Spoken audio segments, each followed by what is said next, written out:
Hey everyone, welcome back. This is Yi with Casa Dreams. This is episode 3 of the video series on how I will net $225,000 on one real estate deal.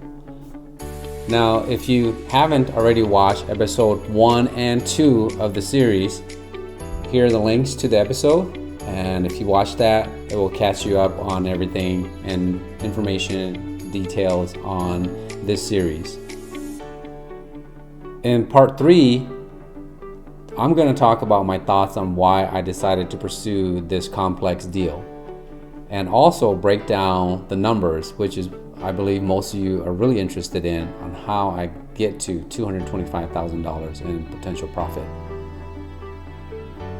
Now, why did I do this deal? Well, I think number one is because it's for my own growth. The more deals you do, the more experience you have, the more knowledge you're going to have, and you're going to grow exponentially. Every deal that you do helps you on the next 3-4 deals. And so that is why. Before I continue on with more reasons on why I decided to do this deal, if you haven't already, and if you like what you see so far, please click the subscribe button below, comment, and like this video. This will help me with the YouTube algorithm. It will allow me to continue to make content like this for all of you, to help you in your real estate and entrepreneur journey. Now, back to why I decided to do this deal. Another reason is because it helped me build my team around me. Because of this deal that's so complex, I was able to add an attorney to my team. I was able to add a competent title company to my team. And so that is a big plus for future deals. And I cannot state enough how much money I have saved, and then also how many more deals I'll be able to close because I have this competent and very passionate attorney on my side. And then also the title company as well.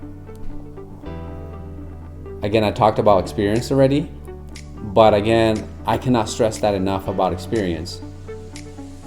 If you don't do deals and you only want to do the perfect deals, and you're always waiting for the perfect deal, especially when you are starting as a real estate investor or as an entrepreneur, it's very slow and you cannot get anything going. Therefore, you cannot get any experience. Therefore, how do you close on bigger, better deals down the road? So that's why it's so important. The other reason is momentum. In doing deals, you build momentum. Now, if you have a gap in between deals, there is no momentum. You have to almost kind of like starting over again. Just like rolling a snowball down the hill. If you stop that snowball, you're going to have to try to get that snowball rolling again, and your momentum has stopped. So that's why it's important for me to continue to just go with whatever deal comes my way, as long as it's not going to break me or hurt me financially. The experience and the growth is so much more important, and the team and the people that you're going to meet along the way is going to be so much more important and crucial to your success, to my success. And then fourth is because of the ROI. Of course, it just happens to be that the ROI on this is so much more than doing one deal. We're doing multiple deals, sometimes at netting maybe $50,000, $60,000, $70,000. I could do one deal and net $225,000 potentially. So that's why initially I didn't see it that way, but as I started to look into the numbers, break down the numbers, that's essentially what I will be netting overall. And I'll break that down here in a bit. Going on to the numbers and breaking it down for you guys by phase of this project. So phase one is the taking subject to on the first property for the family. Currently, there is a loan on it for $200,000. The property is appraised at $510,000 as is condition. So there's about $310,000 equity in the property. Not only that, if I put about $30,000 to $40,000 in renovation on the property, the ARV will go up to about $675-ish, maybe even more, because I already know the property across the street might be a little bit newer, but it's smaller and is sold for $675. So in acquiring this property subject to, I've already have $310,000 in equity. Now, because I have to give $300,000 credit to the family, because that's what's going to be used to build them a new property. If you subtract 475 from 300, that's about $150,000 to $175,000 roughly, give or take. The kicker is also this: the family has been paying this property for 20 years now. Going forward, any more payments will, most of the money will go towards principal.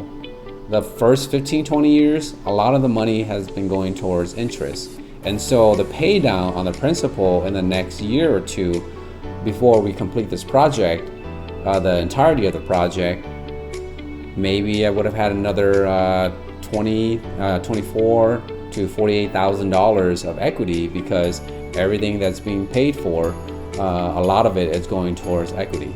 So that's an incentive for me as well. I will net about $125,000 to $150,000. Now let's go to part B, buying the land to build the new home on. It's about $62,500. The family has agreed to give me about $35,000 roughly to acquire this property. I come in with another $27,500 to equal to $62,700 roughly. I can take that and use that as collateral on a new loan. We calculated it was going to cost about $240,000 additional, plus the land cost would be about $300,000 to build them this 2,000 square foot home, three bedroom, 2 bath, 2 car garage home on 2.5 acres. The agreement is that I would give them $300,000 credit, and then we would appraise the property at whatever the appraised value is. And I already did the math. It could appraise between $400,000 and $450,000. Now, at that $400,000 to $450,000, I will seller finance that portion of it, of the new property, to the family, and they would pay me over time on that. So that would, that's another, I would say $100,000 to $150,000 in equity in net that I have, that would be added to my net worth, because they still owe me that. They will be paying me that over time plus interest. And so that's an additional revenue stream for me. The kicker is that I just can't tap into that equity that I built by building the family a new property, a new home. So all in all, if you add their old property plus the new property that I'm building for them and the seller financing that I'm giving to them, I'm ballparking the low end $225,000 that I will be putting in my pocket after after everything is said and done. I will be able to take that money and do something else with it, or I keep everything the way it is. It adds to my net worth of 225 plus. That's on the low end. I'm looking at 250 or 275 on the high end. And so that is why I would do this deal. Even though it's not tangible cash in hand, I think it's totally worth it, because just the net worth alone and the revenue stream coming on from that, if you take into account everything, in the end, I really only put in about $40,000 on this deal to net $225,000 plus. So that is, I mean, if you do the ROI on that, that is, I don't know, 225,000 divided by 40.